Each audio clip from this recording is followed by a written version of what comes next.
Hello viewers, മേരാ പ്രിയ ദർശകർ, എൻ്റെ പ്രിയ കാഴ്ചക്കാരെ, നമ്മൾ +2 ക്ലാസ്സുകൾ എക്സാമാണ്, നാളെയാണെന്ന് തോന്നുന്നു.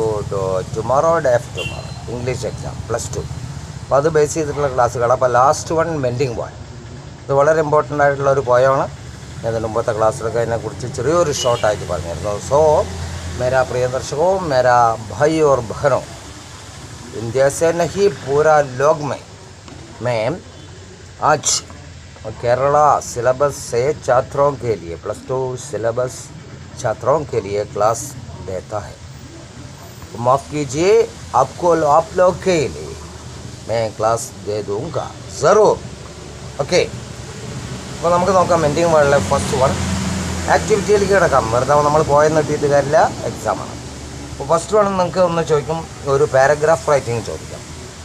ക്വസ്റ്റ്യൻ വരെ elaborate the idea in the following line in A paragraph. അപ്പോൾ താഴത്തെ പറഞ്ഞ ആ ഐഡിയ ഒരു ലൈന് കൊടുത്തിട്ടുണ്ട് ഈ പോയത്തിൽ, അതിനെ വലുതാക്കി എഴുതുക. അത്രയേ ഉള്ളൂ കേട്ടോ. എലാബറേറ്റ് ചെയ്യുന്നവർക്ക് നിങ്ങളൊന്ന് വലുതാക്കി എഴുതുക. ഒന്ന് ആദ്യം എന്താണെന്ന് കാര്യം മനസ്സിലാക്കുക. Should, what is it, the idea of the lines, then write it. അത്രയേ ഉള്ളൂ. അത് പറഞ്ഞെടുക്കണം. എന്താണെന്ന് പറഞ്ഞാൽ നമുക്കറിയാം. Good fences make good neighbours, അല്ലേ? നല്ല വേലികൾ, നല്ല മതിലുകൾ, നല്ല അയൽക്കാരെ ഉണ്ടാകും എന്ന് നേരത്തെ പറഞ്ഞു. അപ്പോൾ അദ്ദേഹത്തിന് വളരെ പ്രധാനപ്പെട്ട ഒരു പോയമാണ്. നിങ്ങൾക്ക് പ്രൊഫൈൽ റൈറ്റിംഗ് ചോദിക്കാം കേട്ടോ, പോയറ്റിനെ കുറിച്ച്. അത് പ്രത്യേകം നോക്കുക. എന്ന് അദ്ദേഹം ജനിച്ചു, എന്ന് മരിച്ചു, എവിടെയാണ് ജനിച്ചത്, അതുപോലെ അദ്ദേഹത്തിന് കിട്ടിയ പ്രധാന പുരസ്കാരങ്ങൾ, വാട്ട് ഹി ഹാവ്, അതൊക്കെ പ്രധാനപ്പെട്ട കാര്യങ്ങൾ നോട്ട് ചെയ്യുക കേട്ടോ. അത് വരും, ലെറ്റർ വരും, പോസ്റ്റർ വരാം, അല്ലേ? അതുപോലെ പാരഗ്രാഫ് റൈറ്റിംഗ്, റിപ്പോർട്ട് തയ്യാറാക്കാൻ വരും, ഇങ്ങനെയുള്ള പല കാര്യങ്ങളും. പിന്നെ എഡിറ്റിംഗ്, അല്ലേ? ലെറ്റർ ചിലപ്പോൾ എഡിറ്റ് ചെയ്യാനായിരിക്കും, നിങ്ങൾ മിസ്റ്റേക്ക് ഉണ്ടാവും, നിങ്ങൾ മാറ്റി തരണം. നോക്കാം, നമുക്ക് സമയം കളയുന്നില്ല. അപ്പോൾ നമുക്ക് ഇങ്ങനെ തുടങ്ങാം. Good fences make good neighbours means it is good to have some limits between neighbours so that the relation will remain healthy at all times. അപ്പോൾ ഇത് പറയണത് നല്ല കറക്റ്റാണ്. നമ്മൾ അയൽക്കാരായിട്ട് നല്ലൊരു ബന്ധം സ്ഥാപിച്ചെടുക്കുക. അങ്ങനെയാണെങ്കിൽ എല്ലാ കാലത്തും അത് നിലനിൽക്കും. It remains always, that's the point size, അല്ലേ? അപ്പോൾ അതുപോലെ നോക്കാം. If there is unlimited freedom between neighbours trouble will soon start. അപ്പോൾ അങ്ങനെ നമ്മൾ തമ്മിലുള്ള വല്ല പ്രശ്നങ്ങളും നമ്മൾ തമ്മിൽ, അതായത് അയൽക്കാർ തമ്മിൽ പ്രശ്നങ്ങളുണ്ടെങ്കിൽ ഉടനെ പ്രശ്നങ്ങൾ ഉദിച്ചു പോകും അവർ തമ്മിൽ. Then suppose you grow goats in your house. Your neighbors have vegetable garden. If there is no offense, your goats will go and eat up the vegetables of your neighbor. For example പറഞ്ഞിരിക്കുകയാണ്, നിങ്ങൾക്ക് ആടുകളുണ്ട്, നിങ്ങളുടെ അയൽക്കാരന് vegetables, പച്ചക്കറി കൃഷികൾ.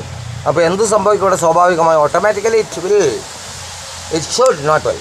കാരണം എന്ത് ചെയ്യും? ആടുകൾ പോയി പച്ചക്കറി തിന്നും, അല്ലേ? അപ്പോൾ അത് സംഭവിക്കുന്ന എന്താണ്? അപ്പോൾ നമ്മളത് സൂക്ഷിക്കണം, അല്ലേ? രണ്ടുപേരും സൂക്ഷിക്കണം. അപ്പോൾ അങ്ങനെ വരുമ്പോൾ വിൽ ഹി ലൈക്ക് ഇറ്റ്. അപ്പോൾ അയൽക്കാരനത് ഇഷ്ടപ്പെടും. ഇങ്ങനെ അയാളുടെ പച്ചക്കറിയൊക്കെ തിന്നുപോയി ആടുകൾ, ഒരിക്കലും ഇഷ്ടപ്പെടില്ല, അല്ലേ? അപ്പോൾ അങ്ങനെ വരുമ്പോൾ suppose your neighbours children come and open your fridge and eat up all the good food you have kept the. ഇനി ഒരു നിങ്ങളുടെ അയൽക്കാരുടെ കുട്ടികൾ വന്ന് നിങ്ങളുടെ ഫ്രിഡ്ജ് തുറക്കുകയാണ്, എന്നിട്ട് എല്ലാം നല്ല ഭക്ഷണങ്ങൾ എടുത്ത് കഴിക്കണം. ഇഷ്ടപ്പെടുമോ? ആരും ഇഷ്ടപ്പെടില്ല, അല്ലേ? അത് സ്വാഭാവികം, അല്ലേ? What I tell you, I don't know real sentence of this. ഒരിക്കലും ഇഷ്ടപ്പെടില്ല, അല്ലേ? വേറെ വല്ലതും സംഭവിക്കും അവിടെ. കുട്ടികളാണെന്ന് വിചാരിക്കില്ല അപ്പോൾ, അല്ലേ? പട്ടികളാണെന്ന് വിചാരിക്കും. അങ്ങനെയുള്ള ആളുകൾക്ക് എല്ലാവരെയും പറയല്ല. ചില ആളുകൾ, അല്ലേ, നല്ല രീതിയിൽ പെരുമാറുണ്ട്. എന്തോ എടുത്ത് കഴിച്ചോട്ടെ, തിന്നാനുള്ളതല്ലേ, ഇത് വേറെ ഒന്നും പറ്റില്ല, കഴിച്ചു പോകണം, അല്ലേ? പിന്നെ അത് നമ്മുടെ വേസ്റ്റായി പോകണം, അത്രയേ ഉള്ളൂ. അങ്ങനെ ചിന്തിക്കുന്ന ഇഷ്ടം പോലെ ആളുകൾ. അപ്പോൾ നിങ്ങളും അങ്ങനെ ചിന്തിക്കുക, അതാണ് പറഞ്ഞു തരുന്നത്. So there must be some boundaries between neighbors and only then there will be good relation. അതുകൊണ്ട് പറയുകയാണെങ്കിൽ നമ്മൾ തമ്മിലുള്ള ഒരു ഇടയിൽ, അല്ലേ, ഒരു തടസ്സം എന്ന് പറഞ്ഞാൽ ഒരു ഇടയിലൊരു എന്താ പറയുക, നമ്മുടെ അയൽക്കാരായിട്ട് ഒരു ഇടയിലൊരു മതിലെന്ന് പറയാൻ പറ്റില്ല. ഒരു ചില കാര്യങ്ങൾ പറയുക, ചിലത് പറയാതിരിക്കുക, ചില കാര്യങ്ങൾ ചെയ്യുക, ചിലത് ചെയ്യാതിരിക്കുക. അതാവശ്യമാണ്, നിർബന്ധമായി. ഇനി ഇതിൽ 2 ആക്ടിവിറ്റി കൂടിയുണ്ട്, ഞാൻ അടുത്ത വീഡിയോയിൽ അത് തരാം. ഇന്ന് തീർക്കും, നമ്മൾ പോർഷൻ തീർക്കും. എന്നിട്ട് വേണം വേറെ ക്ലാസ്സുകളുണ്ട്, പിന്നെ എൻ്റെ ക്ലാസ്സുകളിലേക്ക് ഞാൻ പോകണം, അതിന് നിൽക്കുന്നില്ല. അപ്പോൾ നിങ്ങളെ എഴുതുമ്പോൾ നിങ്ങളുടെ ഹാൻഡ് റൈറ്റിംഗ് വളരെ ശ്രദ്ധിക്കണം, നല്ലതായി പോകണം. കാരണം ഈ തലതിരിച്ച് എഴുതുന്ന ഒരുപാട് ആൾക്കാർ കേട്ടോ. ഞാൻ പറയും അറബ് ലെറ്റേഴ്സ്, ഞാനൊരു വെറുതെ ഒരു തമാശ, അറബ് ലെറ്റേഴ്സ് അറിയാം, എവിടുന്നാണ് തുടങ്ങണമെന്ന് അറിയാം, റൈറ്റുള്ള അല്ലേ.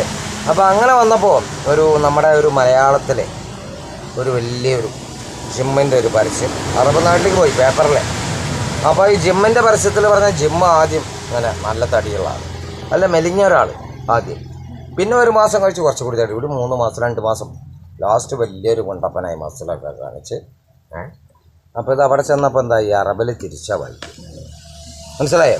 അപ്പോൾ ഏറ്റവും തടിയുള്ള ആളാദ്യം, പിന്നെ മെലിഞ്ഞ് ഇല്ലാതെയായി. അപ്പോൾ ഈ മരുന്ന് കഴിച്ചിട്ട് ഇങ്ങനെയായി പറഞ്ഞ് പിന്നെ ആ മരുന്ന് വാങ്ങിക്കുമോ, just for a fun. Okay, then see you in my next video. Don't forget to watch my channels in YouTube. Step Up with English, Prakash DK Menon. Subscribe and share.